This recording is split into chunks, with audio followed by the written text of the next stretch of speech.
പത്തനാപുരത്തെ സത്യമുക്കിലെ ഒരു ബൈബിൾ വിശ്വാസി തൻ്റെ മതിലിൽ ഒരു ബൈബിൾ വാക്യം എഴുതി വെച്ചു. അതുവഴി കടന്നു പോകുന്ന ചിലരൊക്കെ അത് വായിച്ചു കാണും. ഈ വാക്യത്തിൽ വിഗ്രഹാരാധന എന്ന് വാക്കുകൂടെ ഉള്ളതിനാൽ പ്രകോപിതരായ ചില സംഘപരിവാർ പ്രവർത്തകർ പോലീസിന്റെ സഹായത്തോടെ സ്പ്രേ പെയിന്റ് അടിച്ച് അത് മായ്ക്കുകയും അതിൻ്റെ വീഡിയോ എടുത്ത് ലോകം മുഴുവൻ പ്രചരിപ്പിക്കുകയും ചെയ്തു. കഴിഞ്ഞ 2 ദിവസമായി പത്തനാപുരത്തെ ഈ ചുവരെഴുത്താണ് സോഷ്യൽ മീഡിയയിലെ ചർച്ചാ വിഷയം. ഒരിക്കൽ പോലും ബൈബിൾ വായിച്ചിട്ടില്ലാത്ത, ബൈബിളിൽ എന്തൊക്കെയാണ് ഉള്ളതെന്നറിയാത്ത ആയിരക്കണക്കിന് ആളുകൾ ആ വാക്യം ഇതിനകം മനഃപ്പാഠമാക്കി കഴിഞ്ഞെന്നാണ് സോഷ്യൽ മീഡിയയിലെ ഒരു പോസ്റ്റിൽ ഞാൻ വായിച്ചത്. ബൈബിളിലെ കൊരിന്ത്യർക്ക് എഴുതിയ 1-ാം ലേഖനം 6-ാം അധ്യായം 9-10 വാക്യങ്ങളാണ് അവിടെ എഴുതി വച്ചിരിക്കുന്നത്. അന്യായം ചെയ്യുന്നവർ ദൈവരാജ്യം അവകാശമാക്കുകയില്ല എന്ന് അറിയുന്നില്ലയോ?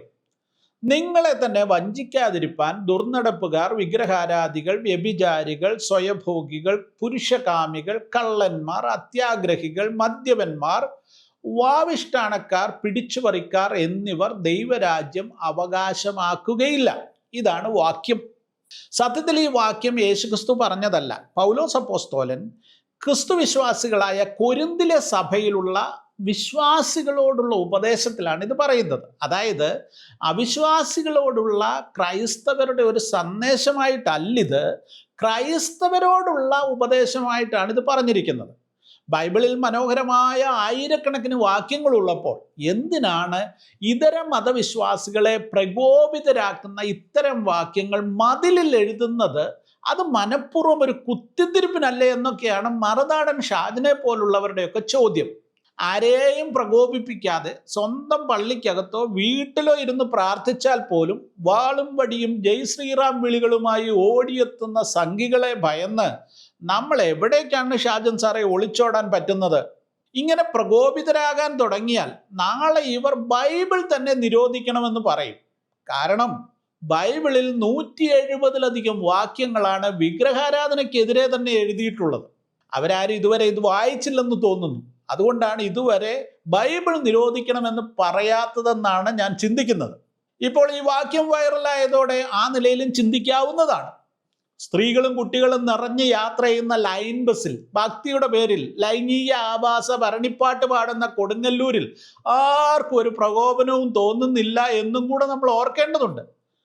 ഇനി മതിലിൽ ഏത് വാക്യം എഴുതണം, അത് നല്ല വാക്യം വേണോ, നെഗറ്റീവായിട്ടുള്ള വാക്യം വേണോ എന്നൊക്കെ നാം ഗൗരവമായി ചിന്തിക്കേണ്ട ഒരു കാര്യവുമാണ്, ചർച്ച ചെയ്യേണ്ട കാര്യവുമാണ്. അത് പിന്നീട് നമുക്കൊരു വീഡിയോയിൽ തന്നെ ചർച്ച ചെയ്യാവുന്ന വിഷയമാണ്. ഈ പത്തനാപുരത്ത് പ്രകോപനമായി മാറിയ ഈ ഒറ്റ വാക്ക് വിഗ്രഹാരാധന, അതിനെക്കുറിച്ചാണ് എനിക്ക് ഇപ്പോൾ ചില കാര്യങ്ങൾ പറയുവാനുള്ളത്. എന്തുകൊണ്ടാണ് ബൈബിൾ വിഗ്രഹാരാധനയെ ഇത്ര അധികം എതിർക്കുന്നത്? നമുക്കൊന്ന് നോക്കാം. അതിന് മുൻപായിട്ടൊരു കാര്യം കൂടെ പറയട്ടെ. ഹല്ലേലൂയ ചാനൽ നിങ്ങൾ ഇതുവരെ സബ്സ്ക്രൈബ് ചെയ്തിട്ടില്ലെങ്കിൽ സബ്സ്ക്രൈബ് ചെയ്യുക. ഈ വീഡിയോ നിങ്ങൾക്ക് ഇഷ്ടമായാൽ അതും മറ്റുള്ളവർക്ക് ഷെയർ ചെയ്ത് കൊടുക്കുക. തന്നെയുമല്ല, ഹല്ലേലൂയ ന്യൂസ് എന്ന് പറയുന്ന ഒരു ആത്മീയ ശുശ്രൂഷയാണ്. വിവിധ നിലകളിൽ ഞങ്ങൾ മാധ്യമ പ്രവർത്തനങ്ങൾ നടത്തിക്കൊണ്ടിരിക്കുന്നു. ഞങ്ങളുടെ ഈ ഫാമിലിയിൽ ഒരു അംഗമാകുവാൻ നിങ്ങൾക്ക് താല്പര്യമുണ്ടെങ്കിൽ അംഗമാകുക. ദൈവം നിങ്ങളെ അനുഗ്രഹിക്കട്ടെ.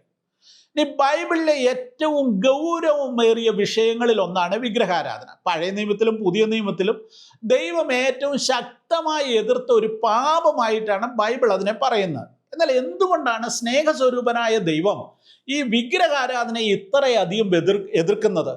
പലപ്പോഴും ആളുകൾ ചോദിക്കാറുള്ള ഒരു ചോദ്യമാണ്. ദൈവത്തെ ഓർക്കാൻ ഒരു രൂപം വെക്കുന്നതിൽ എന്താണ് ഇത്ര തെറ്റ്?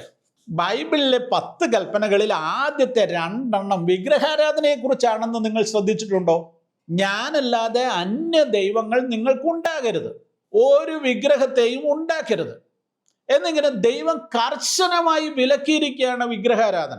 പലപ്പോഴും നമ്മൾ ചിന്തിക്കാറുണ്ട്, എന്തിനാണ് ദൈവം ഇങ്ങനെ ഇത്രയധികം ഈ വിഗ്രഹാരാധനയെ എതിർക്കുന്നത്? ദൈവം അസൂയുള്ളവനാണോ? ഇതിന് പിന്നിൽ മറ്റെന്തെങ്കിലും വലിയ കാരണങ്ങളുണ്ടോ? സത്യത്തിൽ വിഗ്രഹാരാധന എന്നത് കേവലം ഒരു മതപരമായ തെറ്റോ പാപമോ മാത്രമല്ല. അത് മനുഷ്യന്റെ അസ്തിത്വത്തെയും ധാർമ്മികതയെയും തകർക്കുന്ന ഒന്നാണെന്നാണ് ബൈബിൾ വ്യക്തമാക്കുന്നത്. ഇന്ന് ഈ വീഡിയോയിൽ ബൈബിൾ വിഗ്രഹാരാധനയെ എതിർക്കുന്ന 10 പ്രധാന വിഷയങ്ങൾ എന്തൊക്കെയാണെന്ന് പരിശോധിക്കുവാനാണ് ഞാൻ ആഗ്രഹിക്കുന്നത്. ഒന്നാമത്തെ കാരണം ദൈവത്തിൻ്റെ മഹത്വം. ഏറ്റവും പ്രധാനപ്പെട്ട കാരണമാണിത്. ദൈവത്തിൻ്റെ മഹത്വം ദൈവം മറ്റാർക്കും വിട്ടുകൊടുക്കാൻ ആഗ്രഹിക്കുന്നില്ല. ശ്രേഷ്ഠാവായ ദൈവത്തിന് മാത്രം അർഹതപ്പെട്ട ആരാധന സൃഷ്ടികളിലേക്ക് നൽകുന്ന വലിയൊരു അനീതിയാണ്. യെശയ്യാപ്രവചനം 42:8 നമ്മൾ വായിക്കുന്നു, ഞാൻ യഹോവ, അത് തന്നെ എൻ്റെ നാമം, ഞാൻ എൻ്റെ മഹത്വം മറ്റൊരുത്തനും എൻ്റെ സ്തുതി വിഗ്രഹങ്ങൾക്കും വിട്ടുകൊടുക്കുകയില്ല. ഒരു ഭർത്താവിന് ഭാര്യയിലുള്ള സ്ഥാനം മറ്റൊരാൾക്ക് നൽകാൻ ആ സ്ത്രീക്ക് കഴിയാത്തതുപോലെയോ അല്ലെങ്കിൽ ഭർത്താവിന് അത് അംഗീകരിക്കാൻ കഴിയാത്തതുപോലെയോ സ്രഷ്ടാവായ ദൈവത്തിൻ്റെ സ്ഥാനം നിർജീവമായ വസ്തുക്കൾക്ക് നൽകുന്നത് ദൈവത്തിന് സഹിക്കാനാവുകയില്ല. കാരണം 2, വിഗ്രഹാരാധന എന്ന് പറയുന്നത് ആത്മീയമായ വ്യഭിചാരമാണ്. ബൈബിൾ വിഗ്രഹാരാധനയെ കാണുന്നത് ആത്മീയ വ്യഭിചാരമായിട്ടാണ്. ദൈവവും മനുഷ്യനും തമ്മിലുള്ള ബന്ധം ഒരു ഭാര്യയും ഭർത്താവുമായിട്ടുള്ള ബന്ധം പോലെയാണ് വിശുദ്ധ ബൈബിൾ വെളിപ്പെടുത്തുന്നത്. യിരെമ്യാവ് 3:8 ഇസ്രായേൽ മക്കൾ വിഗ്രഹങ്ങളുടെ പിന്നാലെ പോയപ്പോൾ ദൈവം അതിനെ വിശേഷിപ്പിച്ചത് അവർ തൻ്റെ ഉടമ്പടി ലംഘിച്ച് വ്യഭിചാരം ചെയ്തു എന്നാണ്. യഥാർത്ഥ സ്നേഹബന്ധം ഉപേക്ഷിച്ച് അന്യ ദൈവങ്ങളുടെ പിന്നാലെ പോകുന്നത് ദൈവത്തിൻ്റെ ഹൃദയത്തെ വേദനിപ്പിക്കുന്ന ഒന്നാണെന്ന് ചുരുക്കം. കാരണം 3, വിഗ്രഹാരാധനയിലെ യുക്തിരാഹിത്യം. വിഗ്രഹാരാധനയുടെ യുക്തിരാഹിത്യമാണ് യെശയ്യാപ്രവചനം 44 പ്രവാചകൻ വളരെ പരിഹാസപൂർവ്വം പറയുന്നത്. ചിന്തിച്ചു നോക്കൂ, മനുഷ്യൻ കാട്ടിൽ നിന്ന് ഒരു മരം മുറിക്കുന്നു, അതിൻ്റെ പാതി വിറകായി ഉപയോഗിച്ച് തീ കായുന്നു, അപ്പം ചുടുന്നു, ബാക്കി വരുന്ന തടിക്കഷ്ണം കൊണ്ട് ഒരു രൂപമുണ്ടാക്കി അതിനോട് നീ എൻ്റെ ദൈവമാണ്, എന്നെ രക്ഷിക്കണമേ എന്ന് പ്രാർത്ഥിക്കുന്നു. സ്വന്തം കൈകൊണ്ടുണ്ടാക്കിയ ഒന്നിനെ വണങ്ങുന്നതിലെ വിഡ്ഢിത്തത്തെ ബൈബിൾ അതിരൂക്ഷമായി പരിഹസിക്കുന്ന ഭാഗമാണിത്. കാരണം 4, മനുഷ്യന്റെ അധപ്പതനം. നാം എന്തിനെ ആരാധിക്കുന്നുവോ അതുപോലെ നാം ആയിത്തീരും. ഇതാണ് ബൈബിളിന്റെ തത്വം. സങ്കീർത്തനം 115:8 ഇപ്രകാരം പറയുന്നു, അവയെ ഉണ്ടാക്കുന്നവർ അവയെ പോലെ ആകുന്നു, അവയിൽ ആശ്രയിക്കുന്ന ഏവനും അങ്ങനെ തന്നെ. കണ്ണുണ്ടായിട്ടും കാണാത്ത, കാതുണ്ടായിട്ടും കേൾക്കാത്ത വിഗ്രഹങ്ങളെ ആരാധിക്കുമ്പോൾ മനുഷ്യനും ആത്മീയമായി അന്ധനും ബധിരനുമായി മാറുന്നു എന്നാണ് ഈ സങ്കീർത്തന ഭാഗം വ്യക്തമാക്കുന്നത്. വിഗ്രഹാരാധന മനുഷ്യനെ ദൈവത്തിൻ്റെ ഛായയിൽ നിന്ന് താഴേക്ക് വലിച്ചിടുന്നതാണ്. കാരണം 5, ഇതിനുള്ള പൈശാചിക ബന്ധം. വളരെ ഗൗരവതരമായ കാര്യമാണിത്. വിഗ്രഹങ്ങൾ നിർജീവമാണെങ്കിലും ആരാധനയ്ക്ക് പിന്നിൽ പ്രവർത്തിക്കുന്നത് പൈശാചികമായ ശക്തിയാണെന്ന് പുതിയ നിയമം നമ്മെ ഓർപ്പിക്കുന്നുണ്ട്. 1 കൊരിന്ത്യർ 10:20 പൗലോസ് അപ്പോസ്തലൻ തന്നെ പറയുന്നു, ജാതികൾ ബലി കഴിക്കുന്നത് ദൈവത്തിനല്ല ഭൂതങ്ങൾക്കാണ്. വിഗ്രഹാരാധനയിലൂടെ മനുഷ്യൻ അറിയാതെ തന്നെ അന്ധകാര ശക്തികളുമായി ഒരു കൂട്ടായ്മ ആചരിക്കുകയാണെന്നാണ് പൗലോസ് ഉദ്ദേശിക്കുന്നത്. ഇതൊരു ആത്മീയമായ അടിമത്വമാണ്. കാരണം 6, ധാർമ്മികമായ തകർച്ച. വിഗ്രഹാരാധന എല്ലായ്പ്പോഴും മനുഷ്യനെ ധാർമ്മികമായ ഒരു തകർച്ചയിലേക്കാണ് നയിക്കുന്നതെന്ന് റോമർ 1:23 മുതലുള്ള വാക്യങ്ങൾ വായിച്ചാൽ നമുക്ക് മനസ്സിലാകും.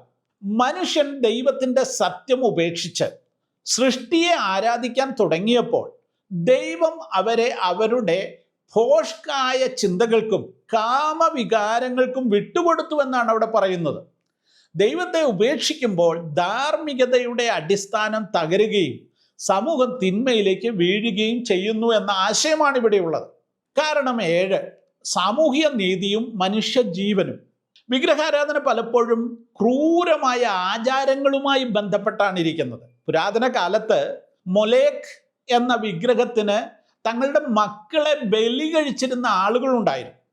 ബൈബിളിലെ ദൈവം ജീവന്റെ ദൈവമാണ്. എന്നാൽ വിഗ്രഹാരാധന പലപ്പോഴും മനുഷ്യജീവന് വില കൽപ്പിക്കാത്ത ക്രൂരമായ വ്യവസ്ഥിതികളെ പ്രോത്സാഹിപ്പിക്കുന്നു. ഇന്നും പണത്തെയോ അധികാരത്തെയോ ദൈവമായി കാണുമ്പോൾ മനുഷ്യൻ അനീതിയും അഴിമതിയും ഒക്കെ ചെയ്യുന്നതിന് ഒരു മടിയുമില്ലാത്തവരായി മാറുമെന്നുള്ളതാണ് യാഥാർത്ഥ്യം. കാരണം 8, ആത്മീയമായ അടിമത്വം. വിഗ്രഹാരാധന ഒരു അടിമത്വമാണ്. ഗലാത്യർ 4:8 പൗലോസ് ചോദിക്കുന്നു, നിങ്ങൾ ദൈവത്തെ അറിഞ്ഞ ശേഷം വീണ്ടും ബലഹീനമായ പ്രമാണങ്ങളിലേക്ക് തിരിയുന്നത് എന്തിനാണ്? ശകുനം നോക്കുക, ജ്യോതിഷം, മന്ത്രവാദം തുടങ്ങിയ വിഗ്രഹാരാധനയുടെ വിവിധ ഭാഗങ്ങളെ നമുക്ക് കാണുവാൻ സാധിക്കും. ഇവ മനുഷ്യനെ ഭയത്തിൽ തളച്ചിടുന്നു. എന്നാൽ ക്രിസ്തുവിലുള്ള വിശ്വാസം നമ്മളെ ഭയത്തിൽ നിന്നും മോചിപ്പിച്ച് ദൈവ മക്കൾക്ക് ലഭിക്കുന്ന ദൈവികമായ സ്വാതന്ത്ര്യത്തിലേക്ക് നയിക്കുന്നു. കാരണം 9, ഹൃദയത്തിലെ വിഗ്രഹാരാധന. വിഗ്രഹം എന്നത് കേവലം കല്ലോ മരമോ മാത്രമല്ല. കൊലോസ്യ ലേഖനം പറയുന്നത് അത്യാഗ്രഹം വിഗ്രഹാരാധനയത്രേ. പണമോ പ്രശസ്തിയോ കരിയറോ സ്വന്തം മക്കളോ കുടുംബമോ പോലും ദൈവത്തെക്കാൾ വലിയ സ്ഥാനത്ത് നമ്മൾ ഹൃദയത്തിൽ പ്രതിഷ്ഠിച്ചാൽ അതും വിഗ്രഹാരാധനയാണെന്ന് ബൈബിൾ ഉറപ്പിച്ചു പറയുന്നു. ദൈവത്തെക്കാൾ മറ്റെന്തെങ്കിലും പ്രാധാന്യം നമ്മൾ നൽകുന്നുണ്ടോ എന്ന് നമ്മെ തന്നെ ഒന്ന് ചിന്തിക്കുന്നത് നല്ലതാണ്. 10ാമത്തെ കാര്യമാണ് ഏറ്റവും പ്രധാനം. ഇത് നിത്യജീവനെ തടയുന്നതാണ്. വിഗ്രഹാരാധന നിത്യരക്ഷയ്ക്ക് തടസ്സമാണെന്ന് യേശു പറഞ്ഞു. ഞാൻ തന്നെ വഴിയും സത്യവും ജീവനുമാകുന്നു. രക്ഷിക്കാൻ കഴിയാത്ത വിഗ്രഹങ്ങളിൽ ആശ്രയിക്കുന്നത് ആത്മീയമായ ആത്മഹത്യയാണ്. സ്വർഗരാജ്യത്തിൽ പ്രവേശിക്കാത്തവരുടെ കൂട്ടത്തിൽ വിഗ്രഹാരാധികളെയും ഇങ്ങനെ ബൈബിൾ ഉൾപ്പെടുത്തിയിരിക്കുന്നു. ചുരുക്കത്തിൽ ദൈവം വിഗ്രഹാരാധനയെ എതിർക്കുന്നത് നമ്മുടെ നന്മയ്ക്കായിട്ടാണ്. അത് നമ്മെ അടിമത്തത്തിൽ നിന്നും അധപ്പതനത്തിൽ നിന്നും രക്ഷിക്കുന്നു. യേശുക്രിസ്തു യോഹന്നാൻ 4:24 പറയുന്നു, ദൈവം ആത്മാവാകുന്നു, അവനെ നമസ്കരിക്കുന്നവർ ആത്മാവിലും സത്യത്തിലും നമസ്കരിക്കണം. നിർജീവമായ രൂപങ്ങളെ വിട്ട് ജീവനുള്ള ദൈവത്തെ ആരാധിക്കാനാണ് ബൈബിൾ നമ്മെ ക്ഷണിക്കുന്നത്. പത്തനാപുരത്തെ ഈ ചുവരെഴുത്ത് മായ്ച്ചതുകൊണ്ട് ഒരു നഗ്നമായ സത്യം ആർക്കും മായ്ച്ചു കളയുവാൻ സാധിക്കത്തില്ല. അത് ബൈബിളിൻ്റെ ആശയമാണ്. നിങ്ങൾക്കതിനെ അംഗീകരിക്കാം, അംഗീകരിക്കാതിരിക്കാം. എന്നാൽ ആ യാഥാർത്ഥ്യത്തിന് ഒരു മാറ്റവും ഉണ്ടാകുന്നില്ല എന്ന് തിരിച്ചറിയുക.